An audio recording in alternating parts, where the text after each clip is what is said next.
Hoje nós recebemos o Nelson Zunino Neto, autor da obra Tempo Mínimo de Propaganda Cultural em Rádio e TV.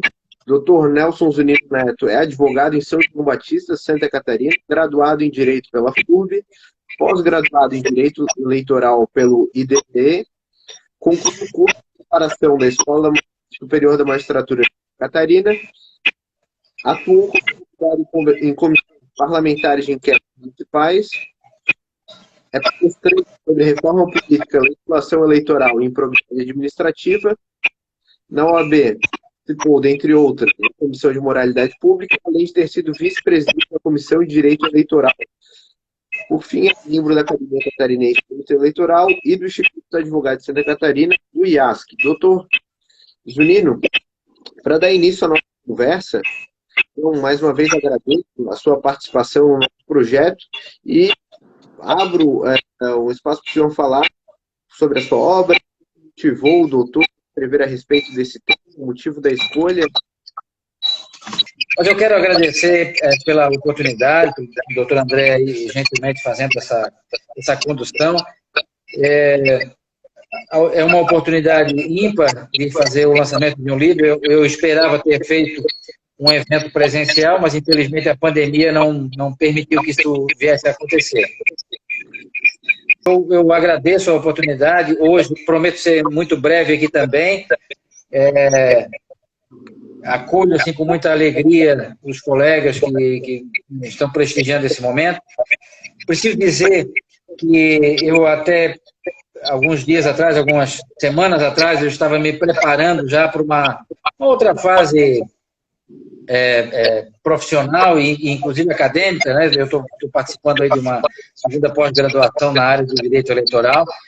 Acabei de publicar esse livro e já estava trabalhando na publicação de outro, e aí fui convidado para ingressar numa campanha eleitoral aí como candidato. Então foi uma imersão inesperada nesse mundo, no mundo político eleitoral, que vai até servir como um laboratório para a gente que está vivendo esse mundo. Mas, enfim, são coisas da vida aí que nos acabam enriquecendo aí o nosso currículo de vida, né, na verdade.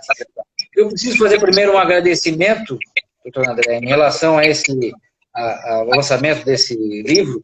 A minha família, claro, que deu todo o suporte, que dá todo o suporte, como já fiz aí no próprio livro. Ao pessoal do meu escritório, que me ajuda muito, me agradece. Faço uma menção especial aqui. Deixa eu ver, eu acho que parece que tem uma... Alguém me avisou que tem uma captação dupla de voz. Melhorou agora, será? O senhor está acompanhando simultaneamente em outro aparelho a transmissão? Mas eu cortei agora do computador, deixei só o do celular. Melhorou agora? Assim melhora, porque senão ele dá eco. Cortou agora, melhorou? Agora melhorou. Certo. Faço então um agradecimento aí, continuando aqui, o pessoal do escritório, especialmente a doutora Puliane, que sempre esteve comigo, e estendo a todos os demais, os colegas de profissão da UAB, aqui de São João Batista. Quero agradecer especialmente ao doutor Henrique Neves, ex-ministro do Tribunal Superior Eleitoral, que está presente agora, vi ele sinalizando ali agora no Instagram, uma pessoa que enriqueceu e enriquece demais a cultura jurídica brasileira e que me deu a honra de fazer o prefácio da obra, né? Ele que a gente se conheceu mais por conta da segunda pós-graduação em Direito Eleitoral que eu faço agora nesse momento, e ele é um dos ilustres professores. Quero agradecer a participação que tiveram aí na minha vida profissional o doutor Alexandre Canella, que é um parceiro histórico de lutas, o Alessandro Abreu também, um exemplo de dedicação, o doutor Márcio Vicari também, que foi meu professor, juiz eleitoral, parceiro também de algumas lides, o doutor Rui Espíndola, que além de advogado, ele defende causas na mais essencial acepção da palavra, e o doutor Marcelo Peregrino também, que além de advogado, juiz eleitoral, um doutrinador eminente também, foi um incentivador para a publicação desse livro, além também da editora Hábitos, aí, Israel, que tem sido também um parceiro na publicação, a OAB, a escola da OAB também, a ESA, e o Instituto do Advogado Santa Catarina, em que tenho a honra de participar. Agradeço demais a todos que me ajudaram a fazer essa singela obra, que acredito que vai ser uma contribuição, talvez, na discussão, no debate democrático, especialmente da propaganda eleitoral. Uhum. Doutor Zunino, gostaria também de endossar aqui os cumprimentos às pessoas que estão nos assistindo, colegas de profissão, advogados. Lógico, tem problemas que a tecnologia nos traz, mas também tem benefícios, como estarmos transmitindo neste momento essa live para todo o estado de Santa Catarina, então isso acaba trazendo uma inclusividade maior. Então, só frisar esse ponto e endossar os cumprimentos aos colegas que estão nos acompanhando, e questiono ao senhor o que motivou o doutor a escrever a respeito do tema, especificamente tempo mínimo de propaganda eleitoral. Muito interessante. Nada como a gente viver a vida fora das quatro paredes de um gabinete ou de um escritório.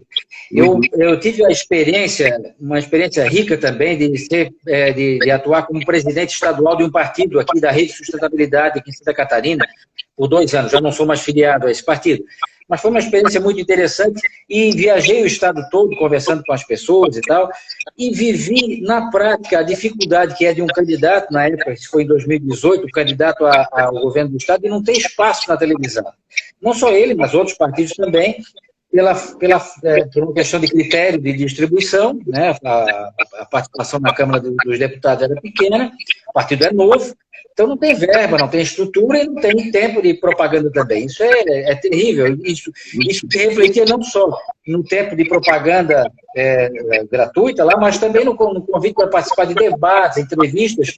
O candidato era absolutamente excluído, ignorado. Então ele não existia na campanha. Então a gente sentiu isso na pele.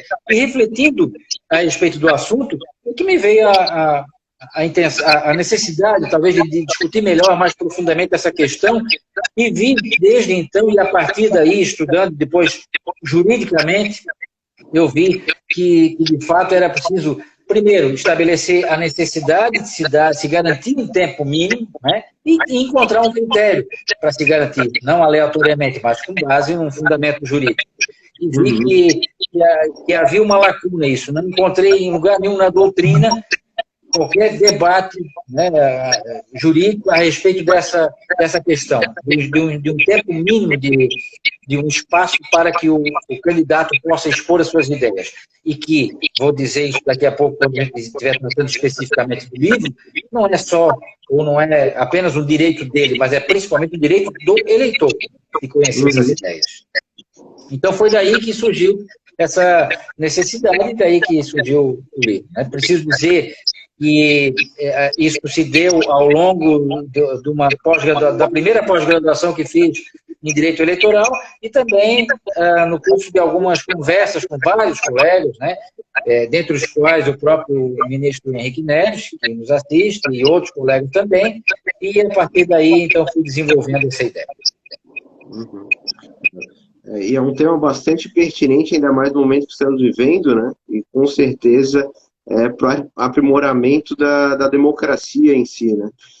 Só deixar um registro aqui, vi que o nosso diretor-geral da ESA, Dr. Marcos Vinícius Borges, está nos acompanhando, então deixar um cumprimento a ele, a doutora Isabela Medeiros também, nossa vice-diretora-geral, o doutor Henrique Neves. Doutor Zunino, então, o senhor pode ficar à vontade agora para fazer a explanação a respeito do tema, da obra especificamente, pelo prazo que... Certo. Vou ser muito breve, muito sucinto. O objetivo aqui, obviamente, não é tratar do ponto de vista jurídico, acadêmico. Vou fazer apenas assim algumas breves pinceladas a respeito do que eu trato ali e até daquilo que eu penso seja uma sequência desses estudos. Eu tenho outros planos depois, né? Primeiro, acho que é uma pergunta pertinente pensar o seguinte: rádio e TV. Quem é que se importa em 2020 com propaganda eleitoral em rádio e TV? Essa é uma das primeiras de uma das primeiras questões, porque, de fato, nós vivemos aí um mundo digital. Mas, assim, diferente do que a gente pensa à primeira vista, as pesquisas têm demonstrado, não vou passar números detalhados aqui agora, que não é o momento, mas têm demonstrado que as pessoas elas usam muito o meio digital, WhatsApp, Facebook e outras redes sociais aí, para consultar as informações, mas as pesquisas também demonstram que as pessoas ainda confiam muito nos meios tradicionais. Rádio, televisão, jornal e revista, e meios tradicionais da imprensa escrita, com profissionais, jornalistas e tal, o jornalismo profissional, tradicional, é aí que as pessoas ainda buscam informação. Então, esse é o primeiro ponto. Rádio e TV, embora à primeira vista pareçam ser obsoletos, não são. É aí que as pessoas ainda confiam e buscam informação. O livro tem o tom de mostrar que a propaganda é um fundamento no processo democrático. Não é uma coisa acessória, uma parte qualquer, né, que faz parte lá juntamente com a prestação de contas, com o pedido de voto e com outras regras eleitorais. A propaganda, né, diferente do que se possa pensar, ela é essencial, é um pilar do processo democrático. De modo que eu posso dizer que sem a propaganda eleitoral não é possível dizer que exista um processo democrático, legítimo, não é possível. Né? Colocar os nomes ali, haver toda a estrutura, a movimentação. Sem propaganda não há processo eleitoral. Então, esse é o primeiro ponto. Né? O livro leva nessa direção, propaganda como fundamento. O livro começa com eu diria assim, uma cama que a gente prepara para que a gente possa depois desenvolver o assunto. Essa cama seria a principiologia. Eu trago ali os princípios. Né? Não vou falar deles aqui, mas eu vou só mencionar democracia, o republicanismo, né? Nós temos a república, a igualdade, a proporcionalidade e a razoabilidade como os princípios constitucionais. E depois, partidarismo, o equilíbrio no pleito, a paridade na competição e a legitimidade eleitoral, que são os outros 4 princípios não constitucionais. Esses 9 princípios aí, faço uma abordagem inicial, para que a gente possa entender como é que se dão os argumentos e os fundamentos todos nisso que a gente vai tratar de propaganda eleitoral, tem que levar em conta esses princípios. Não é possível falar sem conhecer pelo menos isso aí. Né?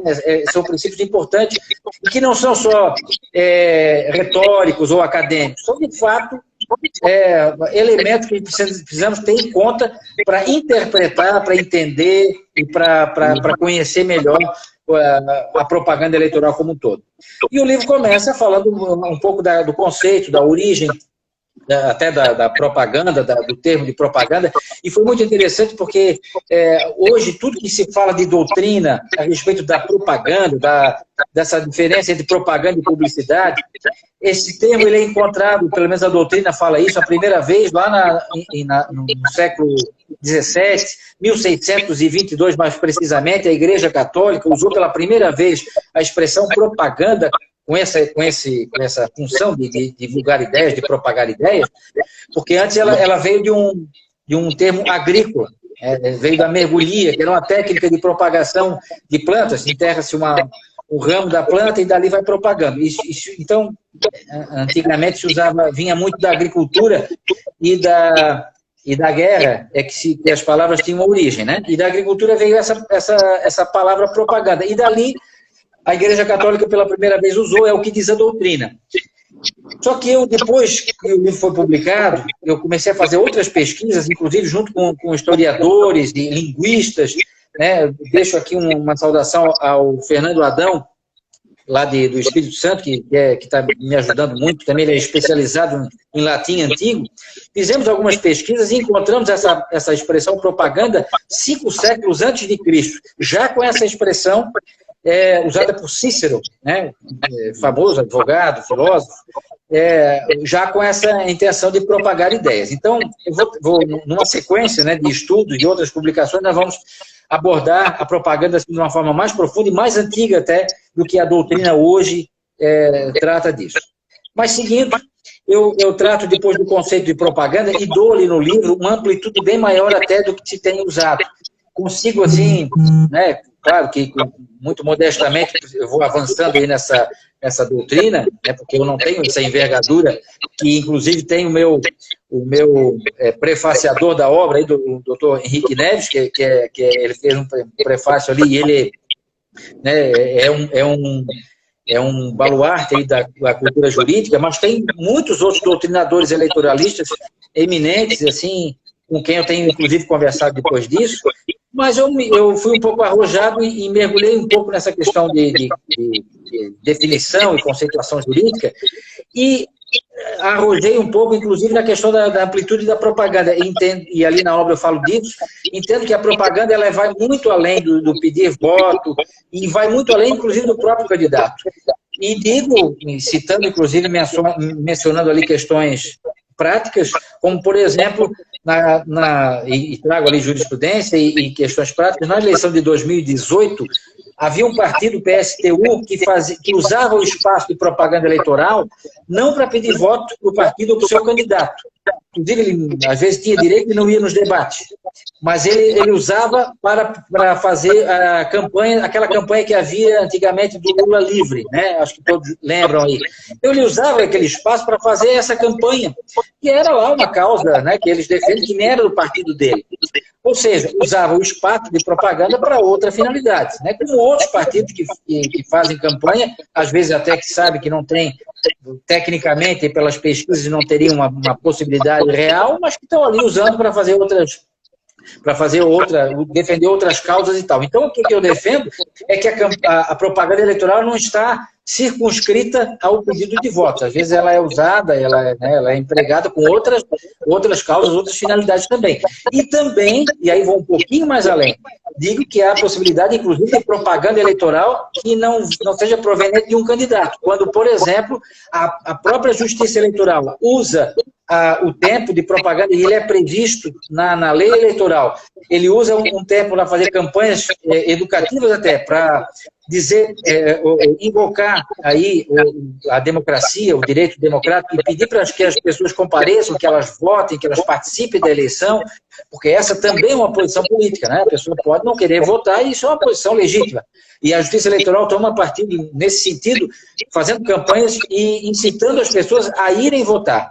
Isso é também, dentro do seio do processo eleitoral, é uma forma de propaganda eleitoral, que não parte de um candidato e que não é pedido de voto. Então, faço isso e faço outras abordagens ali, usando inclusive a legislação eleitoral para dizer que a propaganda é muito mais ampla do que isso. Não quer dizer que esse tipo de propaganda esteja sujeita àquelas normas de infração à lei eleitoral, né, ou que estejam, por exemplo, encaixadas nos mesmos moldes que a propaganda dos candidatos. Mas o que eu digo é que há, conceitualmente, uma abrangência bem maior. E parto disso aí, parto para dizer que a propaganda, ela é especialmente, e esse é o cerne da questão, a propaganda é um direito de informação, direito especialmente do eleitor. E faço essa comparação. É também, claro, o direito do candidato de se apresentar, de passar essa informação, mas é principalmente o direito do eleitor de obter essa informação. E aí há sempre aquele argumento, bom, mas o candidato lá pode se eleger sem contar com o direito da propaganda, principalmente no rádio e na TV. Vamos aí usar o exemplo do nosso atual presidente, o Bolsonaro, que se elegeu, né, todos sabem muito bem disso, que tinha lá 8 segundos de propaganda em rádio e TV, praticamente não tinha nada, e se elegeu com a força da internet, com uma onda popular, com todo um contexto que todos nós conhecemos. Então, pode-se dizer que não há necessidade da propaganda eleitoral, desse direito, né, para que o candidato possa ser eleito. Mas é aí que vem justamente a questão, que não é apenas um direito do candidato de se expor, mas um direito do eleitor de conhecer. Muitas vezes o candidato deixa de se apresentar e isso é um problema para o eleitor ou para o processo democrático como um todo, porque é um direito do candidato, do eleitor conhecer o candidato, conhecer suas ideias, né, e nós vamos ter, por exemplo, e isso é um exemplo icônico aí, a questão do Enéas, que foi um candidato, e ele tem um capítulo dedicado a ele no livro também, e foi um candidato nos anos 80, teve uma expressiva votação, ficou em terceiro lugar na sua segunda candidatura, só que ele era conhecido, tinha 15 segundos só, e ele foi conhecido pelo seu bordão, meu nome é Enéas, por uma figura folclórica que foi conhecido como uma caricatura, e não pela mensagem em si. tive a oportunidade de conhecer, inclusive, trabalhando no livro, com a filha dele, que mora na Alemanha, e ela me passou algum material e me contou como é que ele fazia a propaganda dele, né? Ele tinha um texto bem maior, depois ia cortando para deixar só o que era essencial. Foi um trabalho hercúleo aí para ele poder lidar com 15 segundos apenas. E eu falo disso no livro também. E isso é uma mostra assim, muito clara do problema, que é essa questão do tempo de propaganda, que é, afinal, o foco do livro. Mas além da questão do direito à informação, que é do eleitor especialmente, eu falo também da integridade da informação. Ela tem que ser íntegra. Não adianta ter o direito da informação e ela chegar de qualquer jeito. E como é que é essa integridade?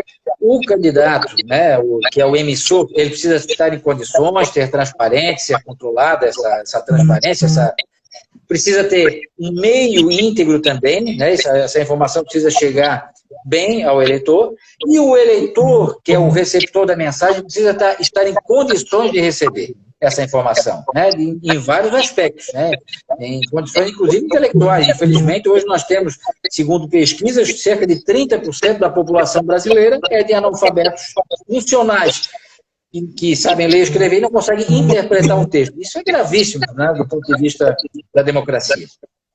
Seguindo, o livro trata aí dessa tensão que nós temos entre a liberdade de expressão e, vamos dizer assim, as amarras, as restrições da legislação eleitoral. Isso é muito criticado aí no meio jurídico, mas eu cito exemplos. Agora a gente não pode mais ter outdoor, não pode mais ter, tem aquela limitação do apoiamento cruzado, né, como o candidato a prefeito não pode ficar mais do que um determinado tempo por exemplo, né, no candidato das proporcionais lá de vereador e vice-versa, a questão de não poder fazer pedido de voto para quem é pré-candidato, e uma série de outras restrições que a lei eleitoral faz.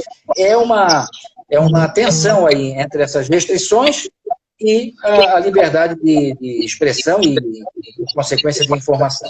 O livro depois trata do regramento em geral, da sistematização. Eu entendo que há uma desorganização aí com relação à sistematização das normas e até do posicionamento aí das normas da nossa legislação eleitoral. E trabalho alguma coisa na questão conceitual também. Há, às vezes, uma lacuna aí com relação à questão de conceitos eleitorais. E depois eu parto para os critérios de distribuição, a proporcionalidade, inclusive os critérios que vão chegar não só a tempo de propaganda especificamente, mas a participação em debates, né, e entrevistas que antes, nas últimas eleições, elas foram incorporadas agora pelo TSE, mas antes eram por uma regra aí que as emissoras adotavam, por exemplo, de convidar, além de adotar o aspecto legal, convidavam conforme a participação nas pesquisas, né? Isso agora foi até, inclusive, incorporado nas resoluções do TSE. E chega, finalmente, a questão do tempo mínimo de propaganda, primeiro definindo que isso é uma necessidade essencial. Né? Por que essencial? Porque sem esse tempo mínimo, eu entendo que não há uma propaganda legítima. Depois, trabalho para encontrar um parâmetro. Como é que a gente vai, né, dizer quanto tempo é? E aí faço ali o uso de parâmetros, inclusive da fonoaudiologia, de outros ramos aí, da comunicação, etc. e tal, não só no ramo jurídico. Né? Encontrar parâmetros técnicos para a gente poder entender minimamente como é que se vai chegar nessa questão. E, finalmente, o critério jurídico. E aí eu vou ao direito de resposta. Uso esse instituto do direito de resposta como um parâmetro e digo por quê. Né? Lá na obra a gente trata disso, e ele é um instrumento, uma ferramenta do direito para trazer a informação ao estado anterior. Né? Quando uma informação ela vamos dizer assim, prejudicada com alguma informação contrária, nociva, ofensiva e tal, ela precisa ser corrigida por meio do direito de resposta. Então, por isso o direito de resposta é um instrumento que está na mesma linha, tem a mesma natureza de dar uma integridade para a informação. Por isso eu acho que ele é um instrumento que pode ser adequado aí como um critério para esse tempo de resposta, e aí é que a gente chega ao tempo de 1 minuto. E eu finalizo, né, lá na obra, mostrando constitucionalmente por que eu entendo que deve ter respeitado esse tempo de 1 minuto até como um parâmetro com base na Constituição para que todos tenham esse tempo respeitado. E há uma questão muito grande que é consequencialista, mas como é que nós vamos resolver isso se a gente garantir 1 minuto para todo mundo? Vai faltar tempo, porque tem uns, por exemplo, na última eleição presidencial, dos 13 candidatos, 10 não tinham 1 minuto, né? Só 3 tinham mais do que eles. Que desde o Amoedo com 5 segundos até o Geraldo Alckmin com 5 e pouco. Como é que nós vamos resolver isso? Aí é uma outra questão que o livro não trata, né? Seria uma questão até consequencialista. E eu respondi essa questão, eu ouvi diretamente do ministro Luiz Barroso, quando eu tive a honra de entregar para ele um exemplar desse livro lá em Brasília, no TSE, e ele me fez essa questão. Mas, infelizmente, a gente não tem a resposta. Eu não coloquei isso no livro, porque não é o objeto, mas eu penso que deve se fazer, primeiro, garantir 1 minuto para todos, e depois distribuir proporcionalmente a sobra para os demais. Essa seria a forma, talvez, de imediato, mas não trago aqui fundamento jurídico, não fiz um estudo aprofundado sobre isso. E quero dizer que, concluindo, eu tenho, assim como uma meta, né, continuar esses estudos, e tem como uma meta, e já estou trabalhando assim, comecei a trabalhar, mas aí depois veio esse processo eleitoral, paralisei e vou talvez dar continuidade. Depois, um estudo que eu chamaria hoje, pelo menos provisoriamente, de condutas nocivas na propaganda eleitoral. Eu dividi tudo o que se trata de infração na propaganda eleitoral, seja infração na lei, no código, na lei das eleições, no código eleitoral e em outra legislação esparsa, e também infrações que não estão previstas em lei, mas que prejudicam. Eu dividi em 5 grandes categorias, que são condutas nocivas na propaganda eleitoral: a honra, a coisa pública, a liberdade de comunicação, ao equilíbrio na disputa e a paz social do bem comum. Não vou aqui minuciar, mas tudo que a gente entende, essa última categoria, que seria uma conduta nociva na propaganda eleitoral, a paz social ao bem comum, ali eu incluo, e falo isso porque são temas mais modernos, vamos dizer assim, aquela formação de grupos de ataque eleitoral, né, que se faz na internet, quando se fala, por exemplo, em gabinete do ódio, né, que já está previsto agora na legislação, inclusive, a fake news, a perfil falso, algoritmos e tal, isso tudo estaria nessa última categoria. Mas acho que nós temos muitos assuntos interessantes, né? O tempo hoje é curto e eu estou com um problema aqui, porque como não deu certo aqui no computador, eu estou pelo celular e o carregador, não sei por que não está dando conta ele está ligado, mas não está dando conta aqui da bateria. Então eu vou encaminhando já para o encerramento, para dizer que e penso que isso é um assunto a ser abordado também na sequência, e vou tratar disso nos próximos estudos também, a hiperinformação que vivemos hoje, com essa big data, com essas bolhas todas que nós estamos tratando. A democracia hoje é digital, e eu arrisco dizer, inclusive, que nós temos um processo democrático paralelo nessa democracia digital, que gira em torno dos eleitores. Eles travam guerras paralelas, independentemente dos candidatos e da estrutura dos candidatos, e isso não podemos ignorar. Tem uma influência enorme, gigantesca no processo eleitoral. Então, isso, se tem uma influência e se muda o processo eleitoral, não pode ser desconsiderado, né, dentro da propaganda eleitoral e do processo democrático como um todo. A democracia algorítmica, que eu chamo, né, que conhecemos todos, o algoritmo aí está mudando toda a história, né? A vigilância digital das empresas donas de dados e também dos governos como um todo. E, claro, as fake news, a desinformação, que tem sido aí um grande mal aí do processo democrático internacional, né? Tem aquele tema conhecido aí da manipulação com todos, né? Todos conhecem, já ouviram falar pelo menos da Cambridge Analytica, né? Esse que fez um trabalho em diversos países, e o que mais conhecido foi a eleição do Trump, mas eles fizeram em muitos outros países, e um trabalho gigantesco. e que abriu os olhos de muita gente e abriu essa discussão toda, ou reforçou pelo menos essa discussão a respeito dos algoritmos e da manipulação como um todo. É um tema muito rico, teríamos muita coisa para conversar, mas o objeto hoje aqui é mais a gente celebrar, talvez, a publicação da obra, agradecer a participação dos colegas. Eu penso em fazer esse estudo na sequência aí de condutas nocivas na propaganda eleitoral e depois, mais para frente, quem sabe, talvez no mestrado, no doutorado, aí, se for possível, né, bem mais para frente, gostaria muito de estudar os espectros políticos, esquerda, direita, certo? Que eu não consigo conceber isso como algo assim adequado para os dias atuais. Acho que isso não tem mais condições de responder aos anseios e à situação que nós vivemos no mundo hoje, né? Não é mais possível, não se encaixa mais nessa divisão, né? Acho que nós temos que encontrar outras soluções, e inclusive essa divisão também de oposição e situação, que se encontra no mundo todo também. Acho que não é mais possível, não se encaixa mais. Precisamos de outras respostas, outras soluções. Mas essas são tarefas aí mais para frente, e acho que tem muitos desafios pela frente. Agradeço demais a todos, não quero me alongar, e sei que muitos estão aqui presentes até mais por cortesia, por generosidade. Agradeço demais, mais uma vez, aí ao ministro Henrique Neves, que me deu a honra da sua presença, em nome deles, a todos os colegas que sei que estão presentes, ou que depois vão poder assistir o livro. Alguns já me mandaram aqui no privado, no WhatsApp aqui, né, justificando, alguns não podem, tem compromisso e tal.